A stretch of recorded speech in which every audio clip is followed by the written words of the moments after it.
Hi, welcome to the Car Guys channel. This is Tom, and today I'm here at the West Des Moines River in Humboldt, Iowa, with my mother-in-law's 1998 ML 320. This car is, the first SUV that Mercedes put out. It's also what they started with. They use this for their crossover platform. So if you have an R class, you can thank this for it. It's what came at, what this bred on. Same platform for both of them. It's actually a pretty nice example. I mean, it's got its flaws. It's got 224,000 miles on it. It's, a little rusty. It does have a little bit of rust down here and everywhere. It's got a few scratches. There's some more rust. I mean, you got some corrosion on the tire, on the wheels themselves. These could be fixed and refinished, but for this age of the vehicle, it's really not worth it. Bumpers are still pretty good shape. Apparently this has been in an accident before. It's got a little rust up on top here and a lot of scratches up here, so apparently they were carrying some cargo.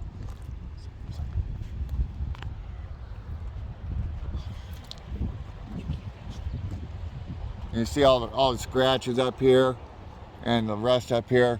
So apparently they weren't using their cargo carrying very well at all.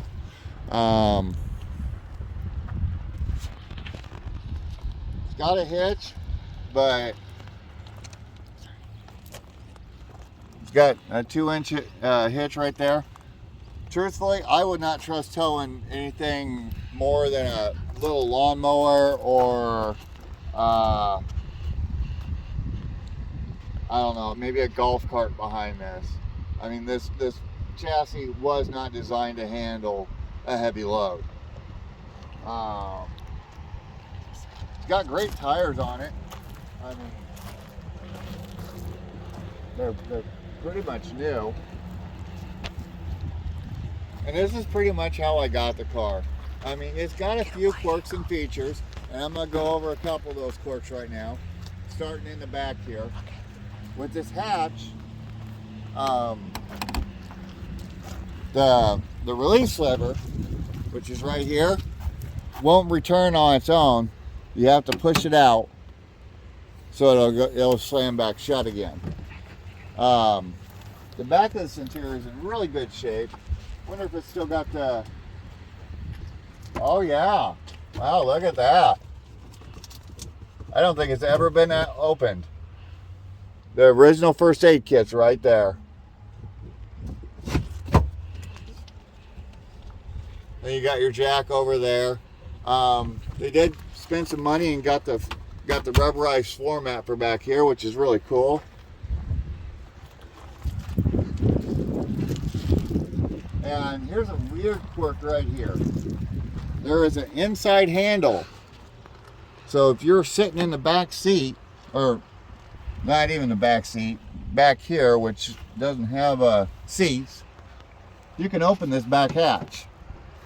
And that's kind of a weird little quirk right there.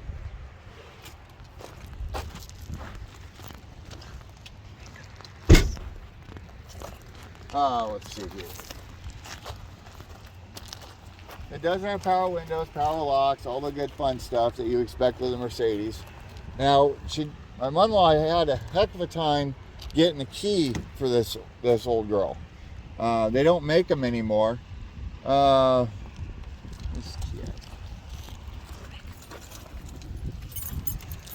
They don't make these anymore. So what I had to do is I had to go on Amazon and get a case, and they took the original key guts and put them in and cut her a new key. And now it's more stable and solid.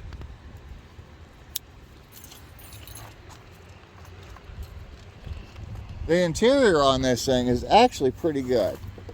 Sorry, Mom. I mean, the leather's in really good shape. And I wasn't expecting you to call me. The seats are in really good condition. The plastic isn't all busted up.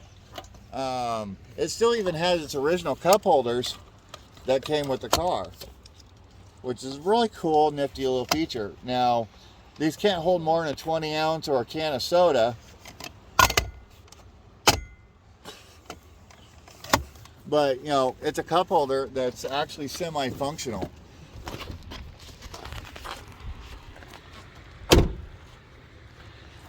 They did replace, the previous owner did tell me that he replaced the interior wood panel here. You getting that? He replaced this with a new one, and he replaced all the switches. So all the switches are brand new in this. Now,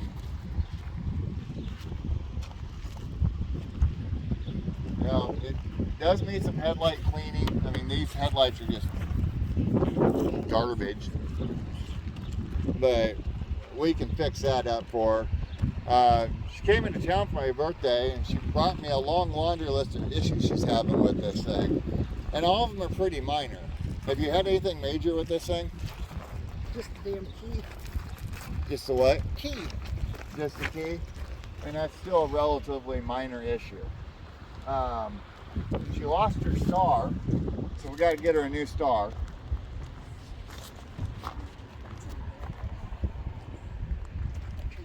And let's open it up and take a look at the motor on this thing.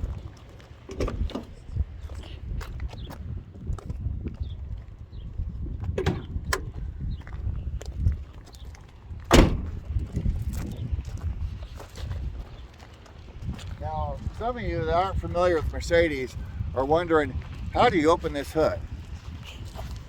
But if you look down here, you see there's a little tab right here. All you gotta do is pull it out, and up comes the hood. And underneath you got a little V6. And no struts, so.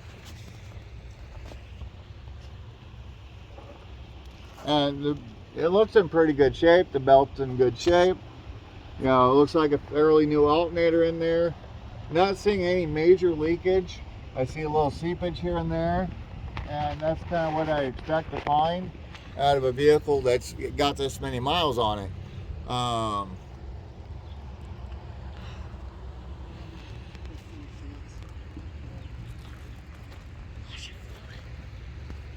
She does have a problem with the washer fluid, other than her tank's completely empty.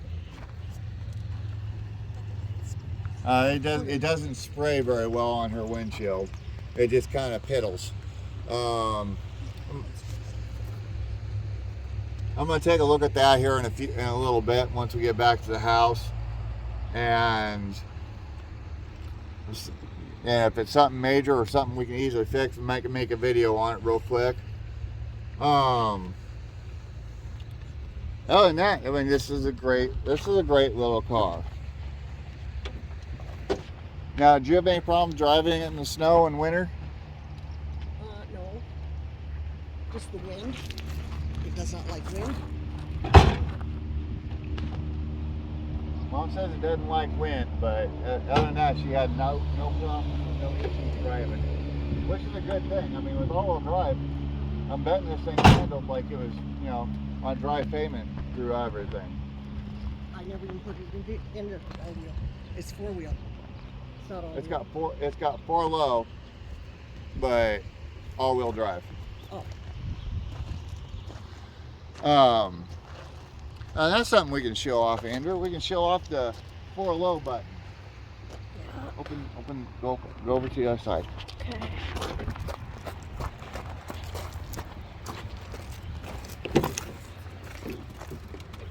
The camera. You see right here, next to the radio, this button is for low range. Some people think that means it's 4-wheel drive, or it's for the 4-wheel drive system. It is, but that is not how you engage 4-wheel drive. It stays in 4-wheel drive all the time, and if you want to put it in low, you got to put it in neutral and hit that button from a complete stop, and then you can't go over 5-10 miles an hour. It's meant to get you unstuck. Oh, that's something I haven't noticed before. It's got a little extra 12 volt socket right down here. Hide it. That's kind of neat. It does have an extra glove box underneath the passenger seat. And that's actually a pretty huge box. Now, she did say that the passenger mirror won't turn, so we're going to have to manually adjust that for her before she goes home. The radio, which is an aftermarket radio, kind of don't work right. The constant power doesn't actually connect properly on it. I went ahead and I soldered the brake that was in the line, but it's not pinned out properly, so it doesn't actually work. So we're going to have to replace this with another head unit for her. Not a big deal on that. Her sunroof did stick a little bit. I fixed that today. And, you know, I think that, you know, it's fairly well held up for its age. Again, this is Tom with the Idiot Car Guys. You know, be kind to one another. If you like this video, please like and subscribe and share it with all your friends. And you guys have a great day.